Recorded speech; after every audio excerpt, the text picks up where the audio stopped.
Welcome to the Coffee Experts Club. If you're at all interested in anything we talk about in this episode, go ahead and check out the description down below, or if you even just want to know more about us, click on the links below. Now on to the episode.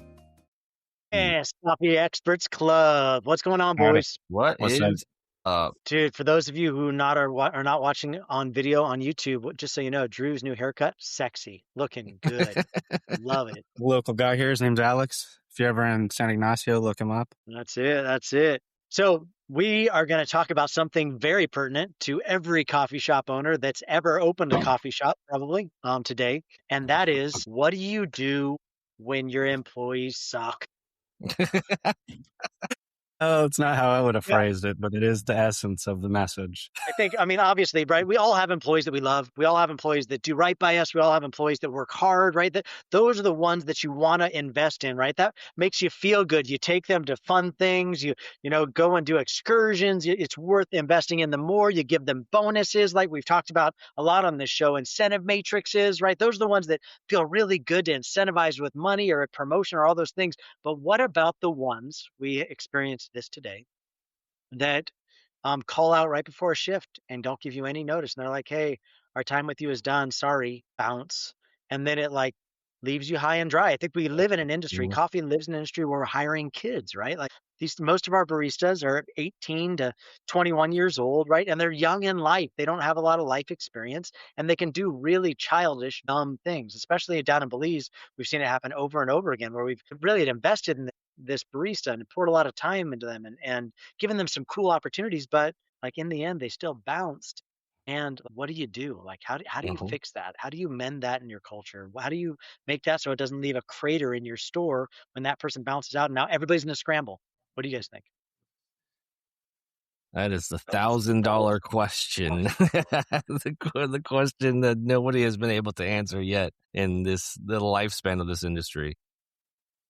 I mean, I could philosophize all day because I remember the days of roasters, you know what I mean? What really started to be a magnet to keep people around ended up kind of being our undoing in the end, you know what I mean? So we created a nice place to be, a nice place to exist. And I think the presence of, Wes in the stores and him telling his story and relating with the baristas, and, he was always talking to the newbies. He'd do his best to go around and meet everybody. And I think that was something that created a nice, feeling of unity amongst everybody. Something that we can't necessarily do here because of the distance between our stores. But yeah, I mean, I just mentioned before the call, we were talking about it. And like from one 18-year-old, 2 years later, we'll hire another 18-year-old. And what motivates those people are different things because how fast times are changing for the youth. I think really it's all about it. At the end of the day, it's all about mitigation. An 18-year-old, an 18-year-old today and an 18-year-old 20 years ago are two still very irresponsible people. 18-year-old me is probably not too different than an 18-year-old now, in that we both did dumb things. And your stories, you have some stories of legend of things you did at 18-year-old. Yeah. That's all I've seen. I also think, just to put a pin on that, I don't think there's a job that I had between the ages of 18 and like 24 where I wasn't fired. Every job I left, I had been fired. Maybe there's hope. So, I think that it's just it comes with the territory of the fact that our workforce is young, inherently irresponsible people. And really all you can do about that is either A, not hire young people. So if you want your entire staff to be 29 and up, you could go that route, but good luck finding a 20 enough 29-year-olds to staff your stand and work 6 hours a day. Or you mitigate it. You have to hire more shorter shifts so that you can have more employees just in case that person quits out. It's not like, oh shoot, we've got a 40-hour crater this week like you're mentioning because somebody just decided to bounce. Or you have shorter shifts in the evening and the afternoon. You make those, baristas really prove themselves. Are they really going to be here for a while? Okay, now you can move down to like the longer morning shifts. But I really don't think that there is anything you can do outside of that and making your company so attractive that you constantly have that inflow of people so that if that does happen, you can really easily go, well, I've got 20 resumes in the back that I've been waiting to hire for. Let me just call somebody up real quick. I think that's ultimately what you have to do as a coffee shop is you have to have such a great culture and a great hometown hero vibe that people want to come work for you. They're dying to come work for you. And when they do then get that job, it seems that much more important to them. There's also, You know, you got they to ask yourself, kind of something that we asked ourselves back in the day is like, do we want to make this a career move for people? Do we want people to Mm-hmm. work here for so long that they feel like, oh, well, now what? You know, this is all I do. This is all I know. Where am I going? What am I going to do? These are the only skills I have. Yeah. Or do you want to yeah. create a place where it's kind of coming and going and there's a select few that you elevate up to some, you know, somewhat permanent status. But the basic employee base is just churning people through. You have to kind of, and if you're hiring only 29-year-olds and up, you're probably more of a career based Mm-hmm. company, but that means your payroll is going to go That's much great. higher. Your perks are going to go high. All of the overhead is going to increase because you're investing in these long term people.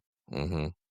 You know, I do think too, like there's something to be said. So I think we should also talk about, you know, you draw more flies with honey than you do vinegar, right? Like that's the saying. And like, so Drew and I kicked over this crazy law in Belize that's like, dude, yes, we need more of that. Whereas in Belize, if you don't give your 2 weeks notice, then by law, you have to pay the employer for the hours that you were That's scheduled to wild. work. That is Crazy, right? wild. What a crazy law, but I mean, like, it makes every employer say, "Yeah, and I'll stick it to them." I don't know how you collect that or like how it all works with that, but it's like, you know, Drew and I had conversations of, do you really want somebody there that is quitting, like, to linger for 2 weeks, or is it better just to like cut them out? Drew, what do Mm, you think of that? Well, as I say, that's pretty much the only employer benefiting law that we've found so far here in Belize. Everything It's else true. is really the scales are very tipped towards employee benefit, which is great. I love that. That's awesome. And we want to do that as an Sure, employer. But sometimes it's a little much in my opinion. It makes it hard for us. I mean, I've heard other things about, you know, European countries that we're blessed not to have some of those laws, but it was a debate of like, oh, I had heard, we didn't know this till recently. I'd heard that it's by law you have to have 2 weeks. We thought it was just courtesy because it's kind of courtesy, you know, where mhm, we come that's from, it's great. not a law. And I was talking to someone about it, and they said, yeah, it's a law. So we were looking at it today because it just happened today. And they said, yeah, they actually owe you money if they don't finish out their scheduled shifts. So Aaron and I were kind of going back and forth on, do we want to press this issue? Is this a law we want to try to uh, really stand behind. But I mean, ultimately, everybody on here who has listened to any of our shows knows that we kind of lean towards giving and being, mhm, generous to our people. And so this law doesn't seem like, if I was an employee, that I can't believe that law. To be totally honest with you, that's insane. That sounds crazy to me. Yeah. So as an employer, I don't know if I necessarily want to be the one with my thumb pushing that law down on yeah, this. And like, who knows what the reason is if they're really leaving? If they're leaving for like if they're tight on money, it's like, oh, you're gonna owe me $100 and you just quit, sucker. It's like, I don't know how I would feel about that. But it does feel good in some ways, like like I Yeah. know in this particular situation where maybe an employee is into you for some days, they cut you loose, and then they want to come back and collect on the money that they at least worked in that patient. It's I think it's kind of cool that the Belizean government says no, you actually don't owe them those days. Like they're actually into you for more than that. And you could choose to withhold those hours from paying to that person, even though they worked because they left you high and dry. And this is you trying to compensate. Like in any other legal setting other than this, like if somebody hits my car, like I'm going to expect either them or their insurance to pay for my car to get fixed. Like mhm, that's just fair. So if somebody calls in on a shift, already bad enough, right? She called into us like an hour before she was supposed to come on. I'm going to no show my shift and I'm not going to give you 2 weeks and peace out, even though the schedule's been out since last week. I'm just going to bail out. So that's going to put everybody into scramble, right? The manager's on vacation, right? So then it puts terrible pressure on the other manager that's watching over two stores, the assistant managers there. Everybody gets screwed in that scenario. You know what I mean? mhm, So I think it seems only fair to say, hey, you're not doing right by us and giving us 2 weeks, letting us kind of get our bearings, try and find somebody to replace you. So just so you know, fair says pay your dues. I do think that I mean, that seems kind of fair to me. You can't do it here in the States. You'd get phone suit in a heartbeat here in the States, but yeah. yeah, it's cool and believe. That's the wild, wild west cowboy law right there. Yeah, and you really like the sucky thing is the effect that it puts on everybody else, and it really the it's tough when you don't have 5, 6, 7 locations, because when you have those multiple locations, it's really easy. Hey, Johnny from shop, you know, 10 minutes away, can you come work a shift over here? That makes it easier. It's when you're in that 3 locations and under, where these Yeah. things are like super tight screws on you on your operations, because you don't really have much wiggle room. And that's one of the things we always encourage people. Not only should you grow because that's how you grow revenue, is more locations, but it doesn't seem like it, but it does actually make your life easier to have more locations and more employees. It's more to manage, but these types of situations aren't like giant firestorms. They're just little headaches that your manager kind of has to make a few phone calls and then it's fixed. Yeah. So you guys just need a few more locations. That's the problem. The island is Right. maxed out, bro. But I will say, like, to your point, and I do feel good about this, like, we do have quite a backlog of people who want to work for Coffee de los Mayas. Like, every time we put out a promotion, like, and obviously we're going to have to promote now, like, every time I put out a promotion, we get 30, 40, 50 resumes that come in Yeah. of people that want to work, which feels really good. I feel like we've earned a name where we obviously are treating people well enough that other people want to come work for us. And I think, honestly, like, especially in Belize, how many cool jobs working at a coffee shop's cool. Sure, it can get stressful. Mhm. Sure, like there can be pressure, but largely you have downtime. Like it's a fun vibe. It's a cool shop. People like coming in. People are relatively in good moods when they're going to get coffee. It's not like food where people are getting hangry. You're going to put a drink out the window and within 2 minutes. The exchange is short. You don't have to have long, awkward conversations with people. Like it's a fun vibe. Listen to your own music, chat with your friends, hang out. Like just keep the shop clean, keep customers happy. Like that's the long and the short of it. So I think creating a good environment is really important. And we all know, like we run so many businesses. Like Collab team is in the middle of 30 something clients right now. A lot of times business isn't just about business. A lot of times there's dynamics within Mhm. leadership that it's like this company kind of sucks. You know what I mean? The Mhm. culture's bad, the leaders are bad, they don't treat their people well, they're only thinking about themselves. If you do those kinds of things, you're going to create a culture where people do not want to work there and they don't treat you well. The hope is, I think, when you treat people well, you're generous, you look for ways to give back, you're kind, you compliment people, you thank them for what they do. The hope is going to be you're going to get people that stick around. And I do think that the kids that have stuck around with us, especially the Cayo store that Drew's at, and the kids that came from the Cayo store that followed us over the island that are managing these 2 locations, like stellar employees that have been with us 3 years and are happy. And like I feel like we just had a great grand opening and it was such good vibe and energy because of the kids we had. Mhm. Yeah, Yeah. there was something to like. We got to a point where it was definitely because, and I know we say it over and over and over again, we had that hometown hero vibe in the Tri-Cities, where it was cool if you worked at Roasters. Like, everybody's like, "Oh shoot, you work at Roasters? That's sick. I wish I could work there." And you only get to that point through exactly what you're saying, your culture, how you treat the employees.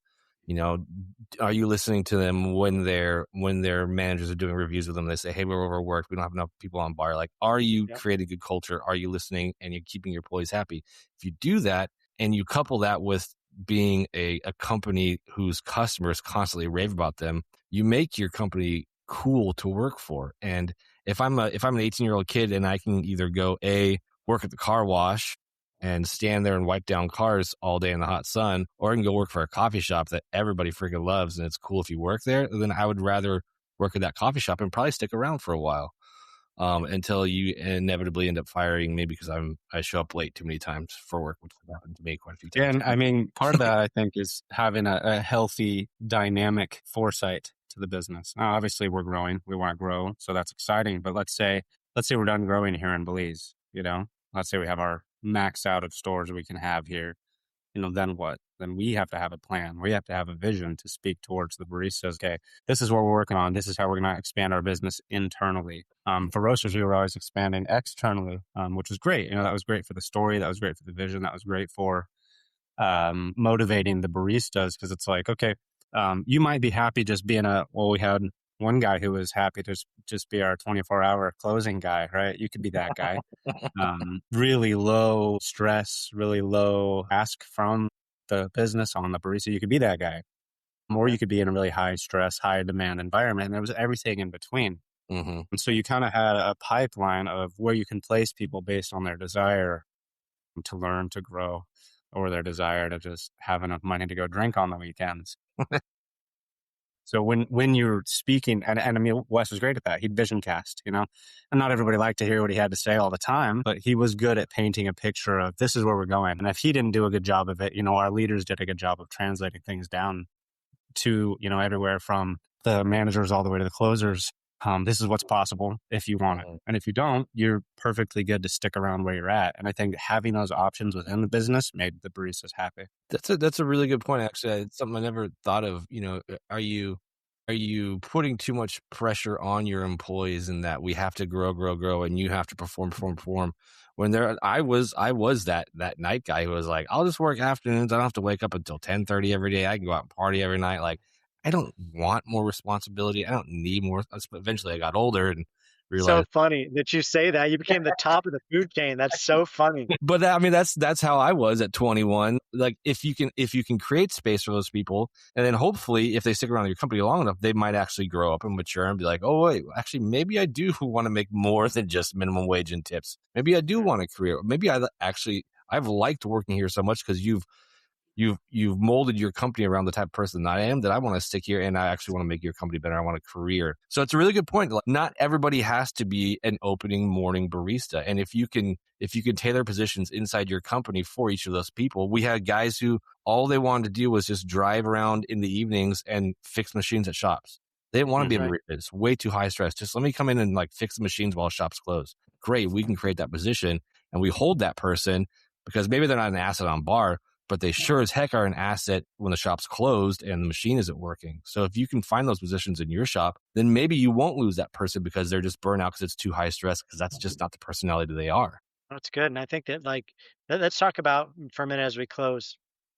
Taryn leaving is what elevated you and Jarek. You know what I mean? Yeah. Like, it wasn't like you were always poised for that position. It was like sometimes people leaving is a great thing. You know what I mean? And even if they're a great person, Taryn was phenomenal for Roasters and he moved away. Like, it was time for him to move on. And that created a space for you and Jarek to elevate into your new positions, where you ended up becoming COO and Jarek went on to own his own thing.